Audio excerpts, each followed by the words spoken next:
ಸ್ನೇಹಿತರೆ ನಮಸ್ಕಾರ.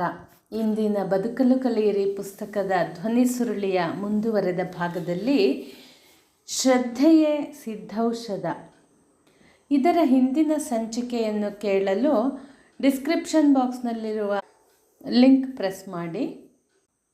ನನ್ನ ಯೂಟ್ಯೂಬ್ ಚಾನಲ್ ಸಬ್ಸ್ಕ್ರೈಬ್ ಮಾಡಿಕೊಳ್ಳಿ ಹಾಗೂ ನಿಮ್ಮ ಸ್ನೇಹಿತರೊಂದಿಗೂ ಹಂಚಿಕೊಳ್ಳಿ. ಶ್ರದ್ಧೆಯೇ ಸಿದ್ಧೌಷಧ. ವಿಜ್ಞಾನದ ಬಿರುಗಾಳಿ 19ನೇ ಶತಮಾನದ ಆದಿಭಾಗದಿಂದಲೇ ಭಾರತದೆಡೆ ಬೀಸತೊಡಗಿತ್ತು. ಪಶ್ಚಿಮದ ದೇಶಗಳ ವೈಜ್ಞಾನಿಕ ಮನೋವೃತ್ತಿಯ ಜನರು ಅಲ್ಲಿನ ಧಾರ್ಮಿಕರನ್ನು ಟೀಕಿಸಿದ ಜಾಡನ್ನೇ ಹಿಡಿದು ಇಲ್ಲಿಯ ವಿದ್ಯಾವಂತರು ಎನಿಸಿಕೊಂಡ ಜನರು ಆ ಮಾತುಗಳನ್ನೇ ಉಚ್ಚರಿಸತೊಡಗಿದ್ದರು. ಭಾರತದಲ್ಲಿ ಧರ್ಮವು ನಿಜವಾದ ವೈಜ್ಞಾನಿಕ ಮನೋವೃತ್ತಿಗೆ ವಿರೋಧವಾಗಿರಲಿಲ್ಲ. ಧರ್ಮದ ನಿಯಂತ್ರಣದಲ್ಲಿ ಇದ್ದು ಧರ್ಮ ವಿರೋಧವಲ್ಲದ ಸುಖ ಸೌಕರ್ಯಗಳನ್ನು ಇಲ್ಲಿನ ಪವಿತ್ರ ಗ್ರಂಥಗಳು ವಿರೋಧಿಸಿದ್ದಿಲ್ಲ. ಧಾರ್ಮಿಕ ಅಂತರ್ಮುಖತೆಯಿಂದ ಪರಮ ಸತ್ಯ ಸಾಕ್ಷಾತ್ಕಾರಕ್ಕಾಗಿ ನಡೆಸಿದ ಅನ್ವೇಷಣೆಗಳು ವೈಜ್ಞಾನಿಕ ವಿಧಾನದಿಂದಲೇ ಮುನ್ನಡೆದಿದ್ದವು. ಜೀವ, ಜಗತ್ತು, ಜಗನ್ನಿಯಾಮಕ ಇವುಗಳ ಸಂಬಂಧವಾಗಿ ನಡೆಸಿದ ಅಧ್ಯಯನಗಳಾಗಿರದೆ ಅಂತರ್ದೃಷ್ಟಿ ಅಥವಾ ಅನುಭವದಿಂದ ಪಡೆದ ಪೂರ್ಣ ದೃಷ್ಟಿಯ ತಥ್ಯಗಳಾಗಿದ್ದವು. ಮೂಢನಂಬಿಕೆಗಳನ್ನು ಉಳಿದು ಸನಾತನ ಧರ್ಮದ ಸರ್ವಗ್ರಾಹಿಯಾದ ಮೂಲಭೂತ ತಥ್ಯಗಳು ವಿಜ್ಞಾನದ ಸಂದೇಹಗಳನ್ನು ಎದುರಿಸಬಲ್ಲವು ಮತ್ತು ಮಾನವರಿಗೆ ಶ್ರೇಯಸ್ಸು, ಶಾಂತಿಯೆಡೆಗೆ ದಾರಿದೀಪವಾಗಬಲ್ಲವು ಎಂದು ನಮ್ಮ ಇತಿಹಾಸದ ನವೋದಯದಲ್ಲಿ ತಮ್ಮ ಅನುಪಮ ಜೀವನ, ಅನುಭವ ಮತ್ತು ಅಸ್ಖಲಿತ ವಾಣಿಗಳಿಂದ ಸ್ವಾಮಿ ವಿವೇಕಾನಂದರು ಸ್ಪಷ್ಟಪಡಿಸಿದ್ದರು. ಯಾವ ಮತ, ಪಥ, ಪಂಥಗಳಿಗೂ ತೊಡಕಾಗದೆ ವ್ಯಕ್ತಿಯ ಸರ್ವಾಂಗೀಣ ಪ್ರಗತಿಗೂ ಸಮಾಜದ ಕಲ್ಯಾಣಕ್ಕೂ ದೇಶದ ಅಭ್ಯುದಯಕ್ಕೂ ಕಾರಣವಾಗಬಹುದಾದ ಪ್ರತಿಯೊಬ್ಬನಲ್ಲೂ ಅಡಗಿರುವ ದಿವ್ಯತೆ, ಸಮಗ್ರ ವಿಶ್ವದ ಆಧ್ಯಾತ್ಮಿಕ ಏಕತೆ, ಧರ್ಮ ಸಮನ್ವಯ ದೃಷ್ಟಿ ಹಾಗೂ ಜೀವ ಶಿವ ಸೇವೆ ಎಂಬ ತತ್ವಗಳನ್ನು ಅವರು ಪ್ರತಿಪಾದಿಸಿದರು. ಸ್ವಾತಂತ್ರ್ಯ ಪೂರ್ವದಲ್ಲಿ ಬಡವರ ಉದ್ಧಾರವಾಗಬೇಕೆಂಬ, ರಾಷ್ಟ್ರಕ್ಕಾಗಿ ದುಡಿದು ಮಡಿಯಬೇಕೆಂಬ ಮಹಾಪ್ರೇರಣೆಯನ್ನು ವಿದ್ಯಾವಂತರಲ್ಲಿ ಮೂಡಿಸಿದ ದೇಶಪ್ರೇಮಿ ಧಾರ್ಮಿಕ ಮುಖಂಡರು ಅವರಾಗಿದ್ದರು. ಈ ಕಾರ್ಯಕ್ಕೆ ಅವರಿಗೆ ನೆರವಾದದ್ದು ಧರ್ಮ ಮೂಲದ ನಿಶ್ಚಯ ಜ್ಞಾನವೇ ಆಗಿತ್ತು. ಆನಂತರ ಧಾರ್ಮಿಕ ಹಿನ್ನೆಲೆಯಿಂದ ಪರಿಷ್ಕೃತವಾದ ಜೀವನ ದೇಶಕ್ಕೆ ಎಂಥ ಸ್ವಾರ್ಥ ತ್ಯಾಗದ ಸ್ಫೂರ್ತಿಯನ್ನು ನೀಡಬಲ್ಲದು ಎಂಬುದಕ್ಕೆ ಮಹಾತ್ಮ ಗಾಂಧೀಜಿ ಉದಾಹರಣೆಯಾದರು. ಈ ಶತಮಾನದ ಮೊದಲಿಗೆ ಪಶ್ಚಿಮದ ವೈಜ್ಞಾನಿಕ ಪ್ರಗತಿಯಿಂದ ಮುಗ್ಧರಾಗಿ ಪಶ್ಚಿಮವನ್ನು ಅನುಕರಿಸ ಹೊರಟವರಿಗೆ ಸ್ವಾಮಿ ವಿವೇಕಾನಂದರು ಈ ಎಚ್ಚರಿಕೆಯ ಮಾತನ್ನು ಹೇಳಿದರು. ಸಾಮಾಜಿಕವಾಗಿ, ಆರ್ಥಿಕವಾಗಿ ಹಿಂದುಳಿದ ನಮ್ಮ ಜನರು ಸ್ವಲ್ಪ ಮಟ್ಟಿನ ಸುಖ ಸೌಕರ್ಯಗಳನ್ನು ಪಡೆಯುವಂತಾಗಬೇಕು. ಉತ್ತಮ ಜೀವನವನ್ನು ನಡೆಸಿದ ಮೇಲೆ ತ್ಯಾಗವು ಸ್ವಾಭಾವಿಕವಾಗಿ ಬರುತ್ತದೆ. ಪ್ರಾಯಃ ಈ ವಿಚಾರಗಳಲ್ಲಿ ಕೆಲವು ಅಂಶಗಳನ್ನು ನಾವು ಅವರಿಂದ ಕಲಿಯಬಹುದು. ಆದರೆ ನಾವು ಅತ್ಯಂತ ಜಾಗರೂಕರಾಗಿರಬೇಕು. ಪಶ್ಚಿಮದ ಭಾವನೆಯನ್ನು ಅರ್ಥ ಮಾಡಿಕೊಂಡಿದ್ದೇವೆ ಎನ್ನುವ ಹೆಚ್ಚಿನ ಜನರು ನಮ್ಮ ಸಮಾಜಕ್ಕೆ ಒಳಿತನ್ನು ಮಾಡುವುದರಲ್ಲಿ ಅಸಮರ್ಥರಾದ ಉದಾಹರಣೆಗಳೇ ಹೆಚ್ಚು ಎಂಬುದನ್ನು ದುಃಖದಿಂದ ಹೇಳಬೇಕಾಗಿದೆ. ವಿಜ್ಞಾನದ ವಿಚಾರಗಳು, ಸಾಮಾನ್ಯ ವಸ್ತುಗಳಿಂದ ಹೆಚ್ಚಿನ ಉಪಯೋಗವನ್ನು ಪಡೆಯುವ ವಿಧಾನಗಳು, ಸಂಘಟಿತರಾಗಿ ದುಡಿಯುವ ಕಲೆ ಇವುಗಳನ್ನು ನಾವು ಅವರಿಂದ ಕಲಿಯಬಹುದು. ಆದರೆ ಭಾರತದಲ್ಲಿ ಯಾರಾದರೂ ತಿಂದು ಕುಡಿದು ಕುಣಿಯುವುದೇ ಅಂದರೆ, ಇಂದ್ರಿಯ ಸಂತೃಪ್ತಿಯೇ ಆದರ್ಶ ಎಂದರೆ ಆತನು ಸುಳ್ಳುಗಾರ. ಪಶ್ಚಿಮದ ವಿಜ್ಞಾನ ಮತ್ತು ನಾಗರಿಕತೆಯ ಥಳಕು ಬೆಳಕುಗಳು ಕಣ್ಣು ಕೋರೈಸುವಂತಿದ್ದರೂ ನಾನು ಸ್ಪಷ್ಟವಾಗಿ ಸಾರುತ್ತೇನೆ, ಅದು ವ್ಯರ್ಥ ಎಂದು. ಆಧ್ಯಾತ್ಮವನ್ನು ತೊರೆಯಬೇಡಿ, ಅದು ಒಂದೇ ಉಳಿಯುವುದು. ಇತರ ವಿಚಾರಗಳು ಬೇಡ ಎಂದಲ್ಲ, ರಾಜಕೀಯ ಸಾಮಾಜಿಕ ವಿಚಾರಗಳು ಬೇಡವೆಂದು ಈ ಮಾತಿನ ಅರ್ಥವಲ್ಲ. ಪ್ರಥಮ ಸ್ಥಾನ ಅವುಗಳಿಗಲ್ಲ. ಅವು ಜೀವನದ ಶ್ರದ್ಧಾ ಕೇಂದ್ರಗಳಲ್ಲ. ಧರ್ಮವು ಭಾರತೀಯರ ಸರ್ವಸ್ವ. ಅದು ನಾಶವಾದಾಗ ಭರತಖಂಡ ನಾಶವಾಗುವುದು.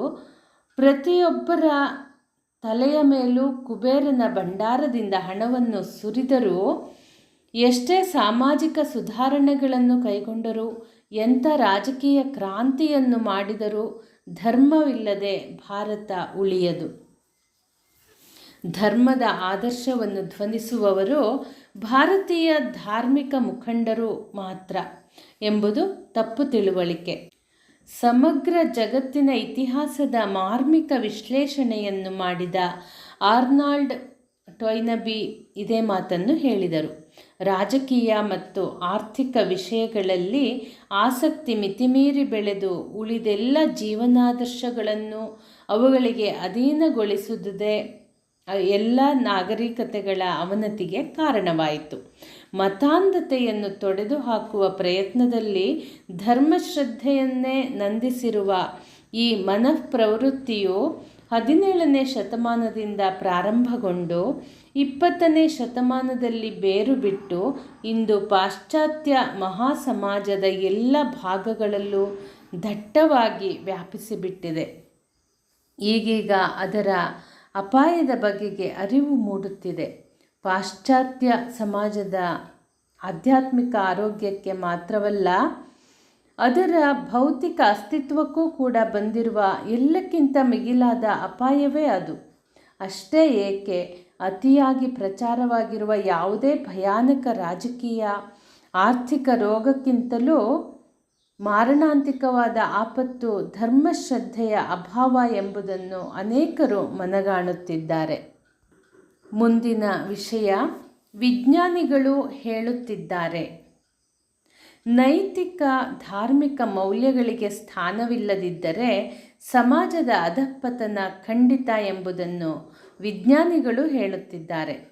ವಿಜ್ಞಾನದ ಪ್ರತಿಯೊಂದು ಶೋಧನೆಯೂ ಮಾನವರಿಗೆ ಒಂದು ದೊಡ್ಡ ದೌರ್ಭಾಗ್ಯವಾಗಿ ಪರಿಣಮಿಸುತ್ತಿದೆ. ತಾಂತ್ರಿಕ ಪರಿಣತಿಯ ಜೊತೆಗೆ ಪ್ರಜ್ಞಾನ, ಅಂದರೆ ಪಡೆದ ಜ್ಞಾನ ಹಾಗೂ ಪರಿಣತಿಯ ಸದುಪಯೋಗ ಮಾಡುವ ಅರಿವು ಮೂಡದಿದ್ದರೆ ದುಃಖವೇ ಹೆಚ್ಚುತ್ತಾ ಹೋಗುವುದು ಎಂದರು ತತ್ವಜ್ಞಾನಿ ಬರ್ಟ್ರಾಂಡ್ ರಸೆಲ್. ನವ ನಾಗರಿಕತೆಯು ನಮಗೆ ಹಿಡಿಸದ್ದು. ಅದು ನಮ್ಮ, ಎಂದರೆ ಮಾನವನ ನೈಜ ಸ್ವಭಾವದ ಪರಿಜ್ಞಾನವಿಲ್ಲದೆ ಕಟ್ಟಿದ ಕಟ್ಟಡ. ಅದಕ್ಕೊಂದು ನಿರ್ದಿಷ್ಟ ಯೋಜನೆ ಅಥವಾ ಗುರಿ ಇಲ್ಲ. ಮಾನವರ ಸರ್ವತೋಮುಖ ಅಭ್ಯುದಯವಾಗಬೇಕೆಂಬ ಹಂಬಲದಿಂದೇನೂ ಅದು ಕೆಲಸ ಮಾಡುತ್ತಿಲ್ಲ. ಏನು ಪರಿಣಾಮವಾದೀತೆಂಬುದನ್ನು ಮೊದಲೇ ತಿಳಿದುಕೊಳ್ಳದೆ ವೈಜ್ಞಾನಿಕ ಸಂಶೋಧನೆಗಳನ್ನು ಮಾಡುತ್ತಾ ಹೋಗುವುದರಿಂದ ಏನು ಲಾಭ? ವಿಜ್ಞಾನದ ಅಪಾರ ಸಂಪತ್ತಿನಿಂದ ನಾವು ಆರಿಸಿಕೊಳ್ಳುವ ಭಾಗವು ಮಾನವ ಕುಲದ ಉನ್ನತಿಯ ದೃಷ್ಟಿಯನ್ನು ಇಟ್ಟುಕೊಂಡು ಪಡೆದದ್ದಲ್ಲ. ಯಾವುದು ನಮಗೆ ಹಿಡಿಸಿತೋ, ಅನುಕೂಲವಾಯಿತೋ ಅದನ್ನು ಪಡೆದೆವು. ಅವುಗಳಿಂದ ಮಾನವನ ಮೇಲಾಗುವ ಪರಿಣಾಮಗಳನ್ನು ಗಣನೆಗೆ ತಂದುಕೊಂಡದ್ದೇ ಇಲ್ಲ. ಈ ವಿಜ್ಞಾನದ ನಾಗರಿಕತೆ ಮಾನವನಿಗೆ ವಿರಾಮವನ್ನು ತಂದುಕೊಟ್ಟು ಅಪಾರ ದೌರ್ಭಾಗ್ಯವನ್ನುಂಟು ಮಾಡಿದೆ. ಮನೋದುರ್ಬಲತೆ, ಹುಚ್ಚು, ಉನ್ಮಾದಗಳೆಲ್ಲ ಪ್ರಾಯಃ ನಮ್ಮ ತಂತ್ರೋದ್ಯಮ ನಾಗರಿಕತೆಯ ಫಲವಾಗಿ ನಾವು ತೆರಬೇಕಾದ ಬೆಲೆಯಾಗಿದೆ ಎಂದರು ಅಲೆಕ್ಸಿಸ್ ಕೆರಲ್. ಯಾವ ನಾಗರಿಕತೆಯೇ ಆಗಲಿ ಯಾಂತ್ರಿಕ ಅಭಿವೃದ್ಧಿ ಹಾಗೂ ತಾಂತ್ರಿಕ ಉಪಾಯಗಳನ್ನೇ ಹೊಂದಿಕೊಂಡಿದ್ದರೆ ಅದರ ನಾಶ ಖಂಡಿತ. ಮಾನವ ಚರಿತ್ರೆಯಲ್ಲಿ ಮೊದಲ ಬಾರಿಗೆ ಕೇವಲ ಬುದ್ಧಿಶಕ್ತಿಗೂ ನೈತಿಕ ಮೌಲ್ಯಗಳಿಗೂ ಯಾವುದು ಬಾಳೀತು, ಯಾವುದು ನಾಶವಾದೀತು ಎಂಬಂಥ ಸಂಘರ್ಷ ಉಂಟಾಗಿದೆ ಎಂದರು ಲೆಕೋಮ್ ಡಿ ನೋಯ್. ವಿಜ್ಞಾನ ಮತ್ತು ಅದರ ಪ್ರಯೋಗಶಾಸ್ತ್ರದ ಫಲಗಳೆಲ್ಲ ದುರುಪಯೋಗವಾಗುತ್ತಾ ಬಂದಿವೆ. ಅಣುಬಾಂಬಿನ ಸರ್ವನಾಶಕ ಶಕ್ತಿಯ ಭೀತಿಯೇ ಇನ್ನು ಮುಂದಿನ ಯುದ್ಧವನ್ನು ತಡೆದೀತು ಎಂದು ನಂಬುವುದು ಪಿಶಾಚಿಗೆ ಪೈಶಾಚಿಕ ಗುಣ ಹೆಚ್ಚಿದಷ್ಟು ಅದು ದೈವಿ ಗುಣ ಹೊಂದಿತೆಂಬ ಕಟ್ಟುಕತೆಯಂತೆ ಮಿಥ್ಯ. ಮಾನವನ ಆರ್ಥಿಕ ಸ್ಥಿತಿಯ ಅಭಿವೃದ್ಧಿ ಅವನ ಶೀಲದ ಬೆಳವಣಿಗೆಯನ್ನು ಅದೇ ಪ್ರಮಾಣದಲ್ಲಿ ಬೆಳೆಯಿಸುತ್ತಾ ಇದೆ ಎಂಬುದು ಮಿಥ್ಯೆ ಎಂದು ಸಾಬೀತಾಗಿದೆ ಎಂದರು ಸೊರೋಕಿನ್. ಇಂದು ಮನೋವಿಜ್ಞಾನಿಗಳಲ್ಲಿ ಕೆಲವು ಪ್ರಮುಖರು ಧರ್ಮ ಅಥವಾ ಧಾರ್ಮಿಕ ಆದರ್ಶ ಮನುಷ್ಯನ ಅಂತರಂಗದ ಜೀವನಕ್ಕೆ ಅವಶ್ಯಕ, ಅವನ ಮಾನಸಿಕ ಸಮತೋಲನ ಹಾಗೂ ಆರೋಗ್ಯಕ್ಕೆ ಅಗತ್ಯ ಎನ್ನುತ್ತಿದ್ದಾರೆ. ಮನೋರೋಗಿಗಳನ್ನು ಪರಿಶೀಲಿಸಿ ಅಧ್ಯಯನ ಮಾಡಿ ಮಾರ್ಗದರ್ಶನ ಮಾಡಿದ C.G. ಯೂಂಗ್ ಹೇಳಿದರು, 35 ವರ್ಷ ದಾಟಿದ ನನ್ನ ರೋಗಿಗಳೆಲ್ಲರೂ ಯಾವುದೇ ಧಾರ್ಮಿಕ ದೃಷ್ಟಿಕೋನವನ್ನು ಬೆಳೆಸಿಕೊಳ್ಳದವರೇ ಆಗಿದ್ದರು. ಒಂದಲ್ಲ ಒಂದು ತೆರನಾದ ಧಾರ್ಮಿಕ ದೃಷ್ಟಿಕೋನವನ್ನು ಪಡೆದಲ್ಲಿ ಅವರು ನಿರೋಗಿಗಳಾಗಬೇಕಿತ್ತು. ಇದಕ್ಕೆ ಒಬ್ಬನೂ ಅಪವಾದವಿರಲಿಲ್ಲ. ಬದುಕಿನಲ್ಲಿ ಎದುರಿಸಬೇಕಾದ ದುಃಖ ದುಮ್ಮಾನಗಳನ್ನು, ತಾಮಸಿಕ ಶಕ್ತಿಗಳನ್ನು ಮನುಷ್ಯ ಏಕಾಕಿಯಾಗಿ ಎದುರಿಸಲು ಇದುವರೆಗೂ ಸಾಧ್ಯವಾಗಿಲ್ಲ ಎಂಬುದನ್ನು ಫ್ರಾಯ್ಡ್ ದುರದೃಷ್ಟವಶದಿಂದ ಗಮನಿಸಲೇ ಇಲ್ಲ. ಧರ್ಮ ನೀಡುವ ಸಹಾಯ ಮಾನವನಿಗೆ ಎಂದೆಂದೂ ಅವಶ್ಯಕವೇ. ಅದು ಅವನನ್ನು ಸಂಕಟದಿಂದ ಮೇಲಕ್ಕೆ ಎತ್ತಬಲ್ಲದು. ಸ್ನೇಹಿತರೆ, ಮತ್ತೆ ಮುಂದಿನ ಸಂಚಿಕೆಯಲ್ಲಿ ಭೇಟಿಯಾಗೋಣ. ಧನ್ಯವಾದಗಳು.